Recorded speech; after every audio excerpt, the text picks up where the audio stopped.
C'est un secteur d'activité où si en tout cas vous avez une très belle production, vous pouvez avoir un beau salaire à la fin du mois. Bonjour, moi c'est Alexis, j'ai 28 ans. Je travaille pour le cabinet Barth Immobilier.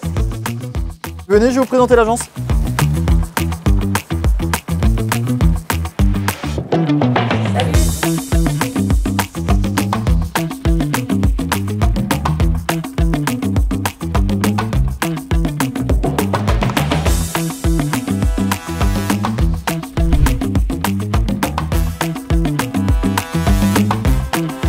Immobilier sur le secteur de Rennes et plus précisément sur Vern-sur-Sèche et ses alentours.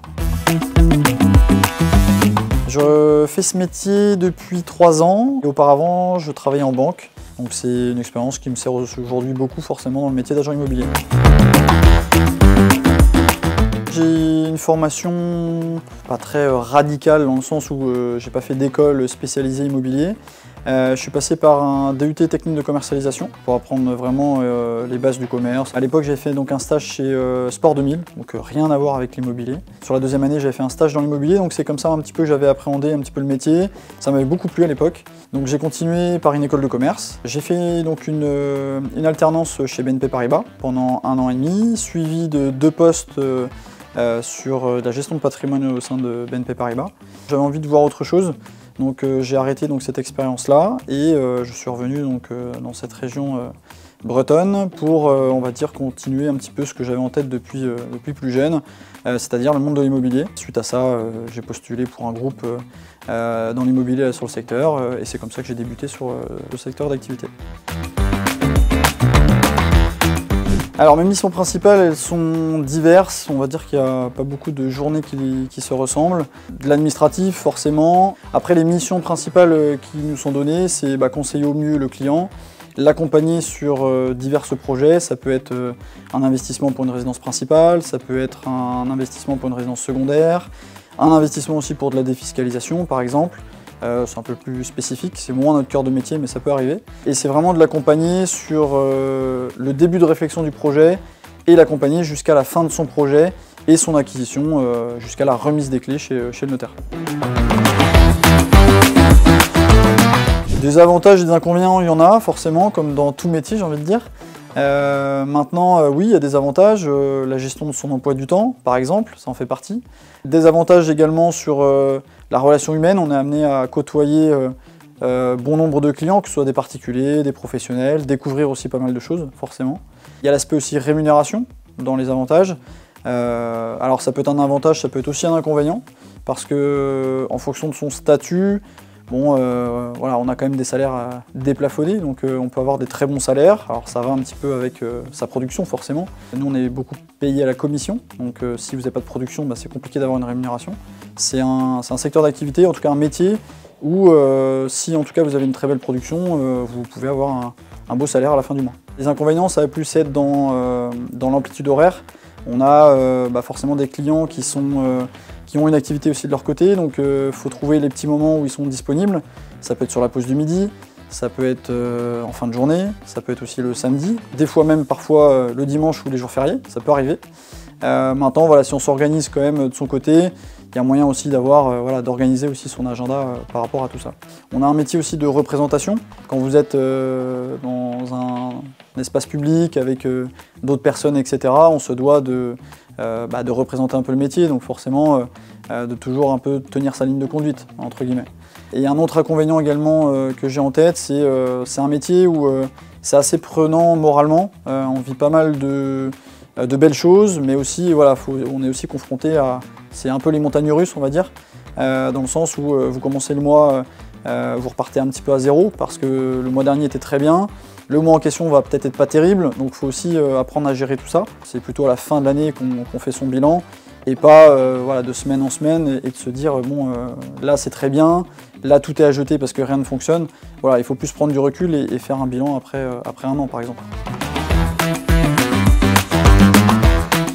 Alors le salaire, forcément, c'est la grande question, dont beaucoup sont intéressés par cette question.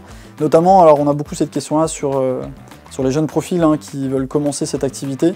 Alors je dirais que la rémunération est de pair avec sa production forcément, puisque si vous ne produisez pas dans ce métier, c'est compliqué d'avoir une bonne rémunération à la fin du mois. Et ça dépend aussi du statut, c'est-à-dire que si vous êtes salarié, si vous êtes agent commercial, forcément vous n'aurez pas forcément la même rémunération. Tout dépend aussi du métier en lui-même, parce que nous on est spécialisé dans la vente, dans la transaction. Tout dépend si vous faites de la location, tout dépend si vous faites de la gestion.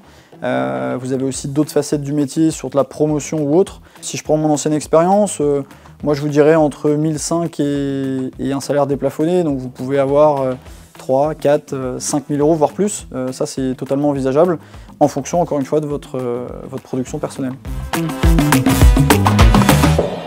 Alors, plusieurs conseils. Déjà, ce serait effectivement de faire ce métier par passion. Pas de le faire sur juste l'envie d'avoir un bon salaire, une bonne rémunération.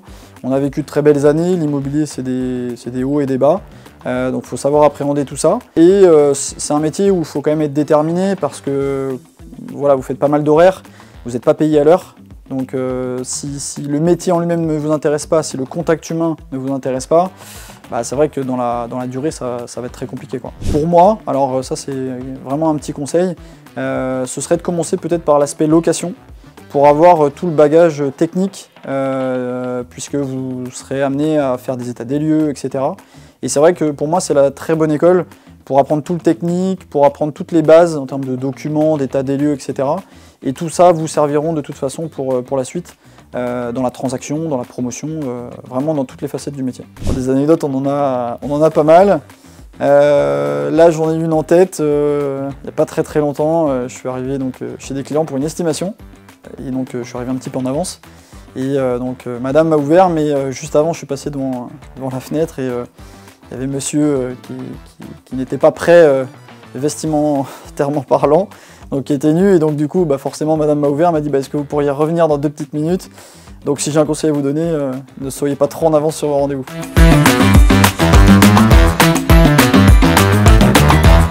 On se retrouve en visite pour une jolie contemporaine. Allez-y, suivez-moi.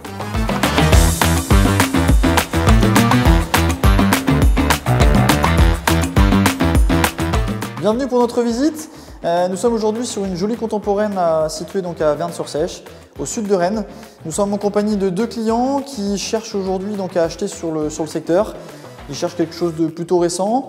Cette maison est en cours de travaux. Elle sera terminée donc dans les prochaines semaines. Donc nous allons découvrir tout ça ensemble. Je passe à la pièce de vie désormais. Allez-y, vous pouvez me suivre. Alors, pièce de vie de 70 mètres carrés au global. À terminer, alors elle sera terminée dans les prochaines semaines. Vous allez avoir un joli parquet en chevron qui va être posé sur vraiment toute la surface.